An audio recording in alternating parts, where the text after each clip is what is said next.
They say betrayal only comes from those closest to you, but I never thought it would come from her. Mia wasn't just my best friend. She was my anchor, my partner in everything. For years, we laughed, cried, and dreamed together. I trusted her with every secret, every part of my life. But then it happened. One text. One accidental message that wasn't meant for me. My hands trembled as I read it again, and my heart raced with disbelief. The words were cold, sharp, and unmistakable, a dagger straight through the bond we had built over a lifetime. How could she do this to me? Why would she? These questions echoed in my mind as I stared at my phone. I didn't know it yet, that this moment was the beginning of the end, the day our perfect friendship started to fall apart. And as the pieces shattered around me, I had to face a truth I wasn't ready for. The person I trusted the most had betrayed me in the worst way possible. Mia and I were inseparable from the very beginning. We were the kind of friends people envied, two halves of the same coin. We shared everything, clothes, jokes, and dreams about a future where nothing and no one could ever come between us. That summer, everything felt like it was falling into place. We'd just graduated high school, and the excitement of starting college together was the only thing we talked about. Mia came up with the idea for us to get summer jobs at the same cafe. "It'll be perfect," she said with her usual enthusiasm. "We'll save money and hang out every day."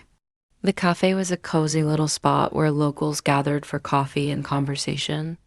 The aroma of roasted beans filled the air, and the steady hum of chatter made it feel alive.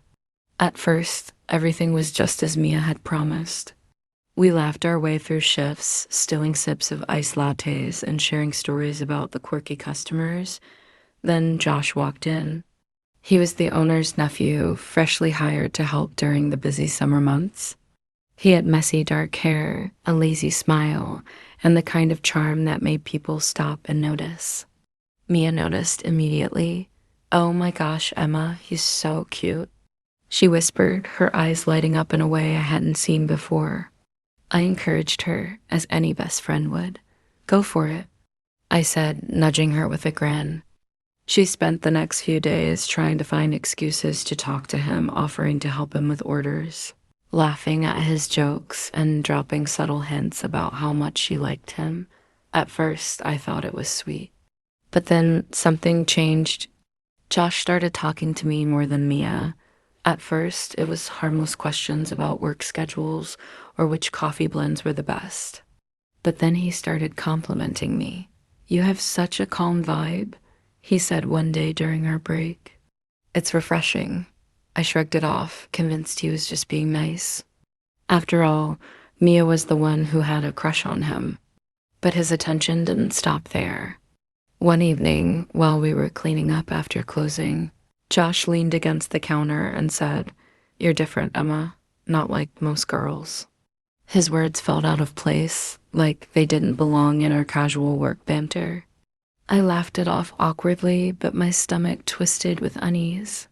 I didn't want to tell Mia. She was so excited about Josh, and I didn't want to ruin that for her. But as the days went by, his behavior became harder to ignore. He'd find reasons to stand closer to me, to talk to me when Mia wasn't around. I started avoiding him, hoping he'd lose interest. Then came the night of the party. It was a big end-of-summer bash that everyone in town was talking about. Mia and I planned our outfits together, laughing and hyping each other up like old times. But when we arrived, she disappeared almost immediately, swept away by the crowd. An hour later, I found her sitting on the porch with Josh. She was laughing, her cheeks flushed with happiness. For a moment, I felt relieved. Maybe this was it. Maybe he'd finally noticed how amazing she was. But then Josh looked up and saw me. His expression shifted, his gaze lingering in a way that made my skin crawl. He stood up and walked over, leaving Mia behind. "Hey," he said casually, "enjoying the party?" Before I could answer, Mia appeared beside me. "What's going on?" she asked, her tone sharp. "Nothing," I said quickly, but her eyes narrowed. The rest of the night was a blur. Mia grew distant, her mood darkening every time Josh came near me. I tried to tell her it was nothing, but she didn't believe me. Over the next few days, things went from bad to worse. Mia stopped texting me, stopped meeting me for coffee before work. At the cafe, she avoided me, her smile replaced by cold indifference. I couldn't understand what I'd done wrong. Then I found out. One morning, I woke up to a flood of notifications. Mia had posted on social media, accusing me of stealing Josh. The comments were brutal, people calling me a backstabber, a fake friend. I tried to call her, but she didn't pick up. I sent her texts, desperate to explain, but all I got was silence. The betrayal cut deeper than anything I'd ever felt before. Mia, my best friend, had turned the world against me, and all because of a boy I never even wanted. I spent the next few days in a whirlwind of confusion and pain. Every time I opened my phone, there was another comment, another message calling me names. People I barely knew were taking sides, and the worst part was, I didn't even understand what Mia thought I had done. One day, I finally gathered the courage to confront her. I waited outside the cafe after our shift, standing by the bench where we used to sit and talk for hours. When she came out, she stopped in her tracks, her face unreadable. "Mia, please," I started, my voice trembling. "Can we talk?" She crossed her arms and tilted her head, her expression icy. "Talk about what, Emma?" "How you betrayed me." Her words hit me like a slap. I felt my eyes sting with tears, but I forced myself to stand firm. "I don't even know what you're talking about." "You've shut me out without giving me a chance to explain." Mia laughed bitterly, shaking her head. "You really don't get it, do you? I saw the way Josh looked at you. And don't pretend you didn't encourage him. You've been flirting with him behind my back." My heart sank. "Mia, no. I swear, I never did anything to make him act like that. I avoided him because I knew how much you liked him." "Then why did he tell me you're the one he's interested in?" She snapped, her voice breaking. "Why would he lie about that, Emma?" I was stunned. Josh had said that? My mind raced, trying to piece it all together. "I didn't ask for any of this," I said quietly. "You have to believe me." But she didn't. She walked away, leaving me standing there with a weight in my chest I couldn't shake. The next few days were a nightmare.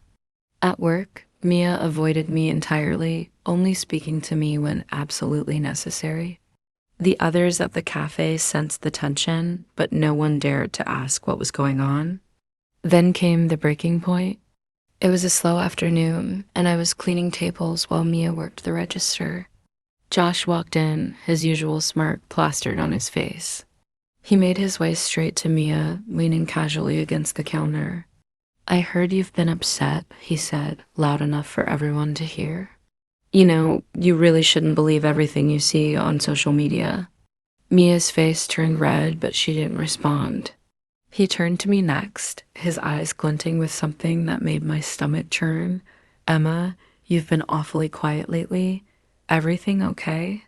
The anger I'd been holding back for weeks bubbled to the surface. I dropped the rag I was holding and marched over to the counter. "You need to stop," I said firmly, my voice shaking with rage. "You've caused enough damage." Josh feigned innocence, raising his hands in mock surrender. "Whoa, calm down. I was just trying to help." "Help?" Mia scoffed, her voice dripping with sarcasm. "You've done nothing but stir up trouble, Josh." For a moment, I thought she might actually believe me, but then Josh's expression changed. He leaned in closer, lowering his voice just enough to make it seem like he was confiding something important. "You know, Mia," he said, "maybe if you weren't so insecure, none of this would have happened." The room fell silent. Mia's face twisted in hurt and anger, and before I could stop myself, I spoke up. "That's enough, Josh. Leave her alone." He shrugged, his smirk returning. "Whatever. You two can figure this out on your own." And with that, he walked out, leaving behind a silence so heavy it was hard to breathe. For the first time in weeks, Mia and I were alone with nothing but the truth between us. I looked at her, my heart aching for the friend I used to know. Mia, I said softly, can't you see what he's doing? He's manipulating both of us. Her eyes filled with tears, and for a moment I thought I'd finally gotten through to her. But then she shook her head, her walls going back up. Maybe, but that doesn't change the fact that you didn't tell me the truth from the start. Her words stung, but I knew she was right. I should have told her everything the moment Josh started acting strange, but now it was too late. This was the turning point. Our friendship wasn't just cracked, it was broken. And no matter how much I wanted to fix it, I realized that some wounds take more than an apology to heal. A week later, everything came to a boiling point. It was a busy Saturday at the cafe, with customers packed shoulder to shoulder. Mia and I were forced to work together, and the tension between us was unbearable. Every exchange was cold and clipped, each word weighted with unresolved anger. Josh walked in again, as if he could sense the perfect moment to stir up more chaos. This time, he didn't bother with pleasantries. He walked straight to the counter, his gaze shifting between Mia and me, like he was enjoying some twisted game. I think it's time we cleared the air, he said loudly, drawing the attention of everyone around us. I froze, dread curling in my stomach. Josh, this isn't the time or place, I said firmly, hoping to shut him down. But he smirked, ignoring me. Mia, you've been acting like Emma's the bad guy here, but you should know the truth. She's not who you think she is. Mia's hands clenched into fists, and I could see the storm brewing in her eyes. And what's that supposed to mean? She demanded. Josh leaned in closer to her, his voice dripping with fake sympathy. She's been playing innocent this whole time, but the truth is, she's the one who kept flirting with me. I didn't want to hurt you, but you deserve to know. My heart pounded as the words hung in the air. Gasps rippled through the cafe, and all eyes turned to me. That's a lie, I shouted, my voice shaking with anger and frustration. Josh, you've been manipulating both of us from the start. I never wanted anything to do with you. Mia looked at me, her face a mix of anger and confusion. Why would he lie about something like this, Emma? Because he enjoys the attention, I said, my voice firm despite the tears threatening to spill. He wants us to fight. He's been playing us against each other for his own amusement. Josh laughed, the sound cold and mocking. Oh, come on, Emma. You're just mad because I didn't pick you. The room seemed to hold its breath as his words echoed around us. I looked at Mia, desperate for her to see the truth. Mia, please, I said softly, think about everything that's happened.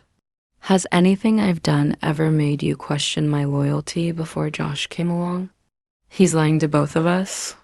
Mia's face softened for a moment, and I thought she might finally believe me, but then her gaze hardened again. I don't know what to believe anymore, she said quietly. At that moment, I realized I couldn't fix this not on my own. I turned to Josh, my anger boiling over. You've caused enough damage. It's time for you to leave, I said, my voice steady despite the chaos inside me. Josh shrugged, his smirk never wavering. Whatever. Have fun figuring out your little drama, he said before walking out the door, leaving behind a silence that felt deafening. For a long moment, Mia and I just stood there, surrounded by the quiet judgment of the cafe's customers. Finally, she turned to me, her voice barely above a whisper. I need time, Emma. I need to figure this out for myself. Her words felt like a dagger to the heart, but I nodded, understanding that there was nothing more I could say. As she walked away, I was left standing there, broken but determined. I didn't know if our friendship could be saved, but one thing was clear. I wouldn't let Josh's lies define me. The days that followed were quiet but heavy. Mia and I didn't speak, and though I missed her, I knew I had to give her the space she needed. At first, I felt lost, as if a piece of my life was missing. But slowly, I began to focus on myself, on the parts of me that had been neglected in all the chaos. One evening, as I was scrolling through my messages, I stumbled upon old photos of Mia and me. Pictures from movie nights, birthday parties, and random adventures. Each one told a story of trust, laughter, and a bond that once felt unbreakable. My heart ached, but it also reminded me why I'd fought so hard to clear the air. I decided to write Mia a letter. I knew I might never get the chance to say everything I needed to in person, so I poured my heart out onto the page. I apologized for not being open with her from the start and for letting things spiral out of control. But most importantly, I reminded her of the friendship we'd shared and how much it had meant to me.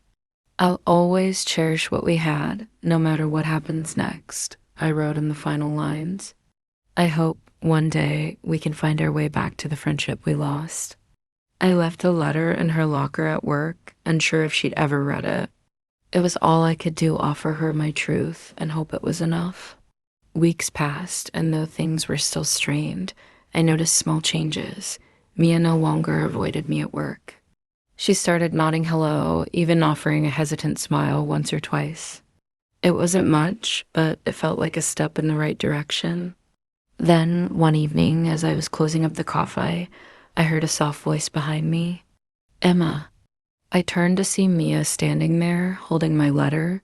Her eyes were red, as if she'd been crying. "I read this," she said, her voice trembling, and I realized I've been so caught up in my own pain that I didn't stop to think about what you were going through. Tears filled my eyes as I took a step closer. "Mia, I never meant to hurt you. I should have told you everything from the beginning, and I'm so sorry."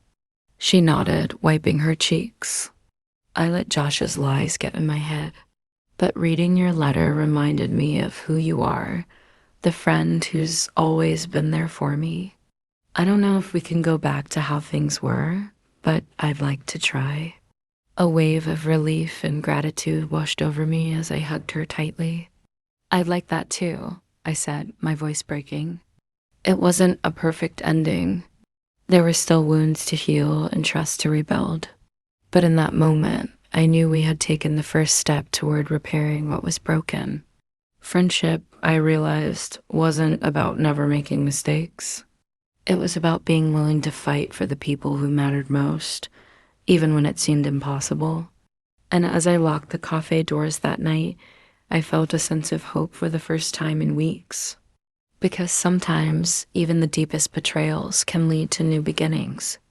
As I stood there, watching Mia walk away after our conversation, I couldn't help but feel a strange mix of relief and uncertainty. There was a part of me that still wanted to scream, to explain every hurt and every moment of confusion. But I knew deep down that some things couldn't be fixed with words alone. The last few weeks had shown me the harsh reality of betrayal and the painful process of regaining trust. It wasn't something that could be rushed, and I knew that. But in that moment, I also realized that the road to healing wasn't just about mending what was broken, it was about learning from it. I took a deep breath, staring at the empty cafe before me. It had once been a place of laughter and shared moments. But now it felt like the silence held something new, the promise of moving forward. Maybe Mia and I weren't where we used to be, but we were at least trying. And that meant more than I could express.